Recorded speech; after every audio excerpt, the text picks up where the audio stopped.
progresinis gyventojų pajamų mokestis. Jis dabar skaičiuosis nuo visų pajamų ir nuo turto paveldėjimo ar turto pardavimo. Tarkim, paveldėję tėvų namą, automobilį, banko sąskaitą, jų turtą, jūs turėsit susimokėti pagal gyventojų pajamų mokesčio tarifo lentelę. Paimkime 300 000 eurų vertės butas senamiestį, paveldėtas iš močiutės ar iš tėvų, tai už tokio buto paveldėjimą turėsit sumokėti 36% GPM mokesčio.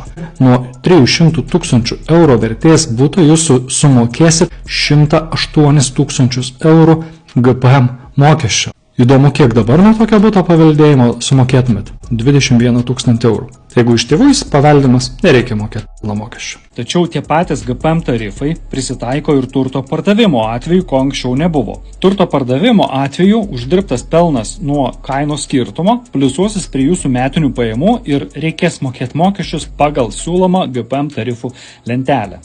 Jeigu pardavėte butą, kurį išlaikėte keletą metų, mažiau negu 10 metų, ir tarkim pardavėte jį 150 000 brangiau, tai nuo 150 000 pagal GPM tarifą papuolate į 32% tarifą, tai reiškia, kad nuo 150 000 eurų pajamų pelno jums reikės susimokėti 48 000 eurų pajamų mokesčio. Tai beveik trečdalis. Jeigu įsigalios šitie nauji pakeitimai,